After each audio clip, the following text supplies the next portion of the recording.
Itu 90% di sana, dan 10% itu kita investasikan di deposito, Mas, untuk menjaga liquidity. Artinya nanti ketika tiap hari itu ada redemption, kita nggak perlu liquidate obligasinya. Kalau kita liquidate obligasinya, kita jual obligasinya, khawatir kan performance terganggu gitu. Jadi kalau ada redemption, yang kita bayarkan itu dari porsi cashnya gitu. Jadi imbal hasil tidak terganggu gitu ya. Tadi Mas Wali sampaikan setahun tuh 12,8% gitu ya. YTD-nya itu sekarang ada di 9,65 gitu ya. Kalau mau lihat lebih real lagi, lihat 1 bulan. 1 bulannya ada di 0,56% gitu. 0,56%. Ini yang kalau kita proyeksikan sampai setahun, itu imbal hasilnya sampai dengan kurang lebih sekitar 7% per tahun. Ini jauh banget loh di atas bunga deposito. Dan 7% ini udah net ya, udah net. Jadi buat teman-teman yang mau merencanakan kebutuhan di masa depan, investasi buat let's say 1 sampai dengan 3 tahun gitu ya, dan pengen responnya nggak gede-gede amat, jangan terlalu agresif gitu ya, tapi kita dapat imbal hasil yang lumayan menguntungkan, ini cocok banget gitu. Ini cocok banget. Kalau perlu dijadikan gaya hidup nggak apa-apa juga gitu. Misalkan kebutuhannya buat nikah gitu ya, investasi dari reksadana Start Fixed Income Fund 2. Nanti mungkin pas nikah bisa aja itu dijadikan unit penyertaannya sebagai mas kawin gitu ya. Itu bisa jadi, Mas. Boleh. Lagi tren. Iya, lagi tren ya. Oh, saya pikir belum ada tuh yang jadiin unit penyertaan sebagai mas kawin gitu. Masih saham sih, Mas. Masih saham. Masih saham, luar Iya. biasa. Oke. Harusnya nanti Ya, yang reksadana ini bisa jadi tren baru ya. tren baru gitu ya. Saya terima nikah dan kawinnya dia binti dia gitu ya, dengan mas kawin unit penyertaan reksadana, dibayar tunai dengan NAB hari ini, satu besok, aduh panjang ya. Mas, terkait itu ya, Mas. Saya ingin tanya, tadi kan kita bahas tentang Start Fixed Income 2, Start Money Market 2, Money Market, dan Start Syariah Money Market. Tapi kan yang kita dapetin itu return-nya yang tadi disampaikan itu adalah net. Nah, kalau di obligasi, kalau kita beli, kita investasi di deposito, misalnya 3 bulan. Kalau misalnya kita tarik, tiba-tiba kita butuh dana nih, kita butuh dana mendadak nih, dia tampil 3 bulan, kemudian sebulan, kemudian kita butuh dana, atau 3 minggu kemudian kita butuh dana. Nah, kalau kita tarik obligasi deposito tersebut, otomatis kan kita akan dikenain denda A, B, C, D gitu Iya, kan, Mas? penalti segala macam ya, Nah, betul. bagaimana dengan investasi di reksadana ini, Mas? Nah, investasi di reksadana itu sifatnya open end ya buat yang fixed income fund 2. Jadi sebetulnya manajer investasi itu buka kesempatan buat investornya subscribe atau redeem setiap hari gitu ya. Idealnya memang kita disiplin. Kita misalkan butuh investasi 3 tahun ke depan gitu ya. Ya udah kita masuk sekarang, redeem 3 tahun kemudian gitu. Tapi kalau misalkan kepepet gitu ya, baru investasi sekitar seminggu 2 minggu udah butuh duitnya gitu. Itu bisa langsung di redeem gitu. Nggak kena penalti gitu. Dan kita dapat accrual dari kenaikan NAB-nya gitu ya. Karena dia sifatnya stable ya. Tiap hari kan akan ada imbal hasil dari kupon obligasi yang masuk, yang itu akan menambah NAB gitu. Nah, stable fund tuh di situ enaknya gitu ya. NAB itu terus masuk dari kupon, sehingga dalam waktu 2 minggu pun seharusnya itu harganya sudah naik nih gitu ya. Harganya sudah naik gitu. Itu bisa langsung direalisasi gitu dalam 2 minggu itu. Dapatnya berapa itu sudah net sama pajak gitu ya. Jadi nggak ada lagi yang namanya potong-potongan lain gitu. Cuman mungkin pembayarannya kalau di Fixed Income Fund 2 itu sepemahaman saya masih T+2 ya. Jadi redeem hari ini T+2 itu duitnya baru diterima gitu. Karena kan kita harus cairkan depositonya dulu misalkan, seperti itu, Mas. Kayak Kalau gitu. money market berapa? Kalau money market T+1. Money market T+1. Jadi redeem hari ini, besok dapat duitnya gitu ya. Oke. Gitu. Nah, jadi ini Mas, kita akan bahas, ini ada beberapa pertanyaan, Mas. Boleh izin boleh. ya saya share. Nah, izin bertanya, hampir sebagian besar RDPU kinerjanya menyamai inflasi dan dana darurat umumnya berada di RDPU. Bagaimana mengoptimalkan dana darurat agar tidak tergerus oleh inflasi? Terima kasih. Bagaimana mengoptimalkan dana darurat agar tidak tergerus oleh inflasi ya? Oke, sebetulnya pilihan untuk berinvestasi di RDPU itu untuk dana darurat itu hal yang saya pikir cukup bijaksana ya. Ini Pak Sekoko ya, gitu. Itu hal yang bijaksana gitu ya. Nah, cuman perlu diperhatikan juga nih, ya di RDPO-nya kita harus lihat-lihat gitu. Makanya tadi saya bilang nggak ada makan siang gratis nih, gitu. Nggak ada makan siang gratis. Kita harus bisa lihat, Pak. Jadi kan kalau Bapak berinvestasi di reksadana pasar uang atau reksadana manapun, itu Bapak tuh bisa minta yang namanya fund fact sheet, Pak. Gitu. Bisa minta yang namanya fund fact sheet. Di fund fact sheet itu Bapak akan ngelihat 10 penempatan atau investasi terbesar, gitu. Kalau RDPO tersebut isinya hanya deposito, maka hampir dapat dipastikan imbal hasilnya nggak jauh-jauh dari bunga deposito gitu ya, yang nanti sama inflasi nggak ya beda-beda tipis lah gitu ya. Bapak coba lihat di dalam fund fact sheet-nya itu ada nggak si manajer investasi itu menginvestasikan dananya ke obligasi yang imbal hasilnya kurang dari 1 tahun gitu, karena investasi pada obligasi yang imbal hasil kurang dari 1 tahun inilah yang akan ngeboost imbal hasilnya, returnnya jadi jauh di atas deposito, jauh di atas inflasi gitu. Kayak tadi misalkan ada pilihannya tuh di Staraset tuh, reksadana pasar uang atau pasar uang syariah gitu ya. Itu kita investasi cukup besar pada obligasi yang jatuh temponya kurang dari 1 tahun. Ya, harusnya imbal hasilnya di atas inflasi lah kayak gitu, dan cukup liquid untuk digunakan sewaktu-waktu sebagai dana darurat. Gitu Mas Wesley. Oke.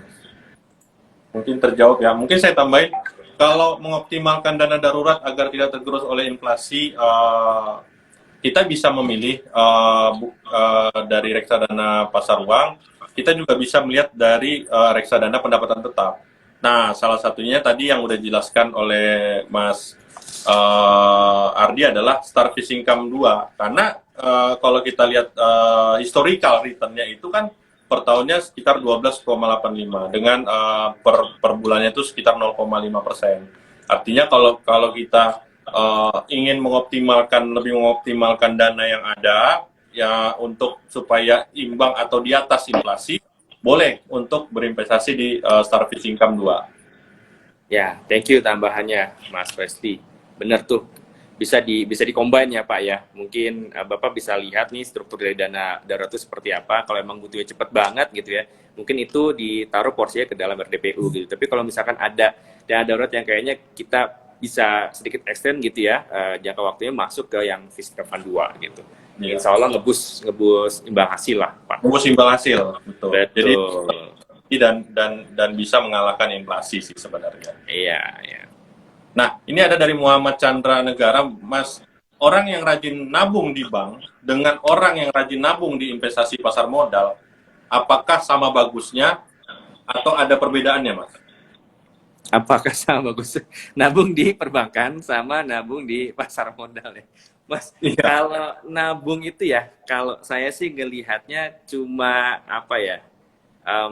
naruh duit doang ya. Artinya dananya itu, karena bunganya kan tadi yang Mas Wesley juga sampaikan ya, itu kalahlah sama inflasi gitu ya. Kalau kita cuma nabung di perbankan ya, cuma nabung di perbankan, itu dana nggak berkembang gitu ya.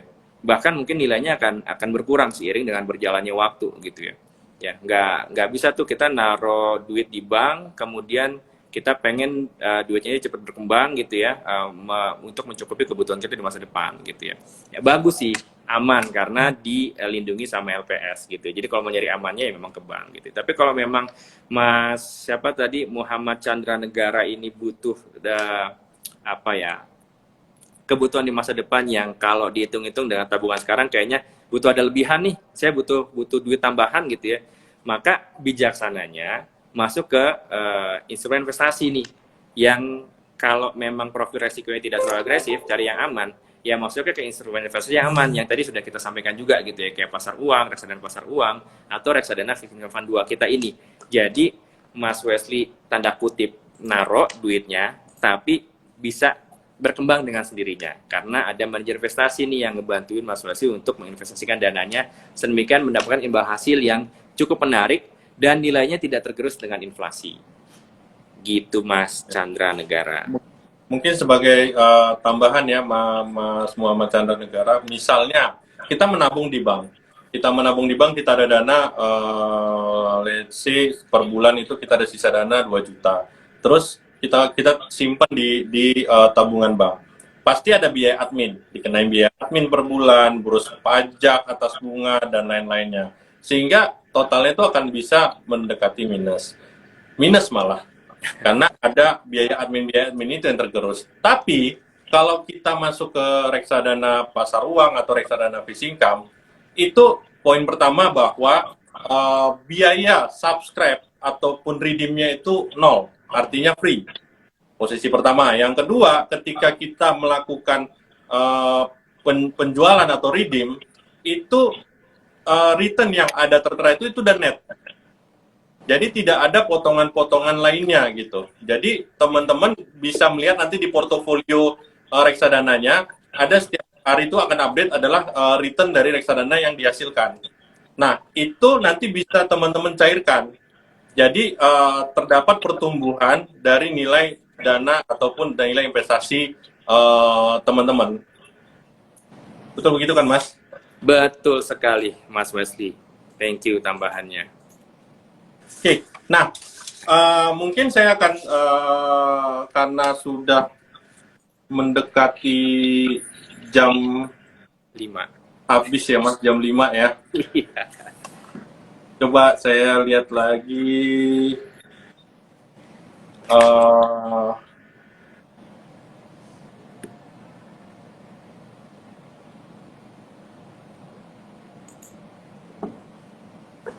Nah, ini dari Lala Siregar, Mas, 17.